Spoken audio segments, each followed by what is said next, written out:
The topic for week 12, Hockey Sense videos, is on offensive tactics, and this week we're going to look at even-numbered rush.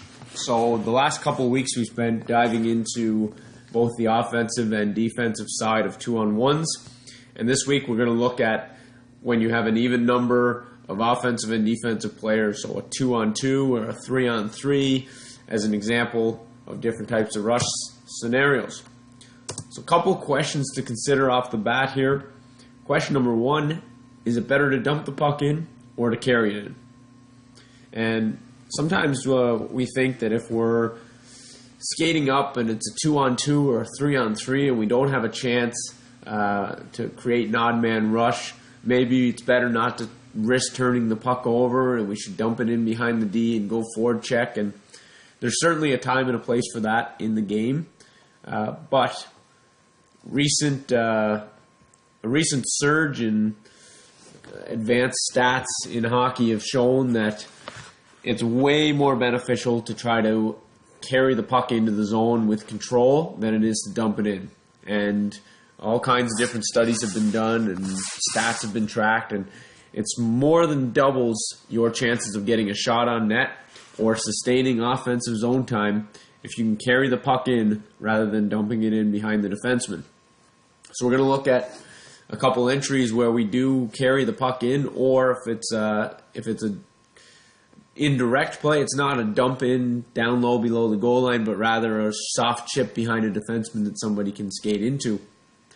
Second question to consider is, how can you make an even-numbered rush more dangerous? Or how can you turn a scenario that doesn't look dangerous into one that actually is? So we're going to look at a couple examples. The first two are from junior hockey. And so as we see here on the transition play, so if I stop the clip, this is a 3-on-3 scenario. So you can see there's 3 players in black, 1, 2, 3, and 3 players wearing the white jerseys, 1, 2, 3. So black right now, instead of dumping the puck in, they identify that the white players don't have great gap. Right here, the defensemen don't have great gap. So they're going to carry the puck in with possession and just miss on a pretty good scoring chance on a bit of a backdoor play. But if I back it up, so the second question we asked was, how do you make this more dangerous? And the answer to that question is, create odd man situations within that full play. So right now this is a 3-on-3 scenario, but we're going to create an odd man situation out of it. So what we're going to do is create a 2-on-1. So I'm circling players here.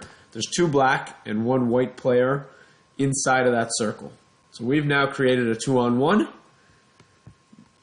And the best way to create that is by having a mid-lane drive. So this player is going to drive the middle inside, creating a 2-on-1.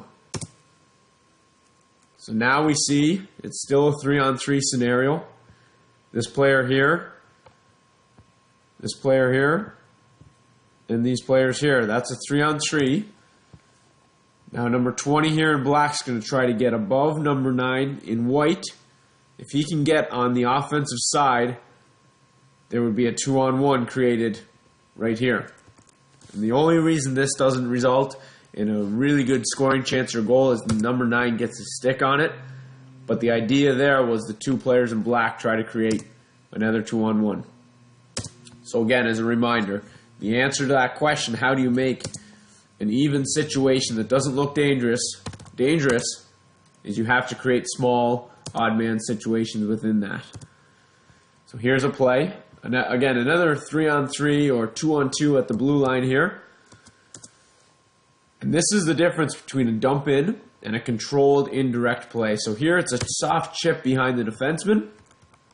He doesn't think here, okay, I got no play, the D's has a good stick, I'm going to ram the puck in down low below the goal line. Instead, he makes a soft play, soft chip in behind.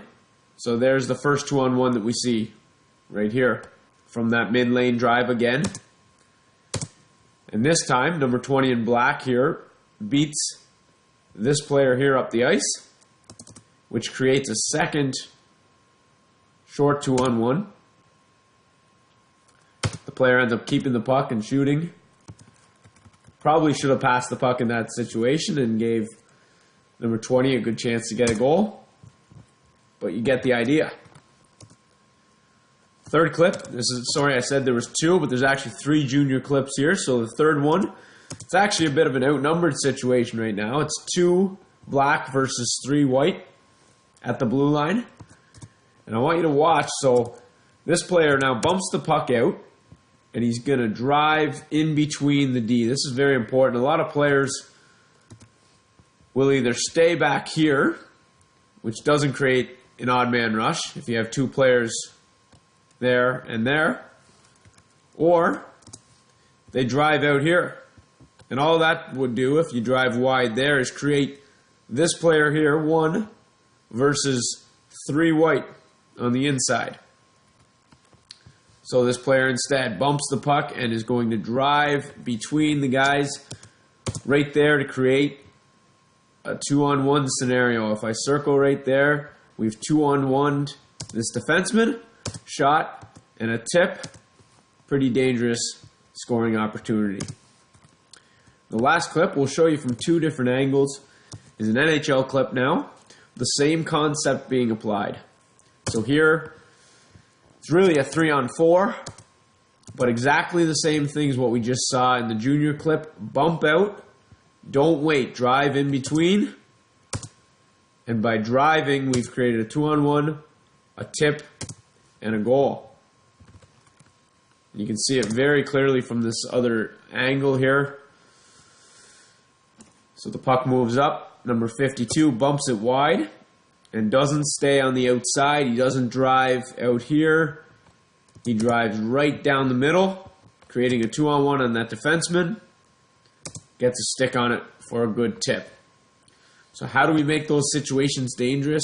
We try to create 2-on-1s all over the ice, especially by driving the middle lane and giving ourselves an opportunity to get a defenseman or an opponent player caught in a 2-on-1 situation.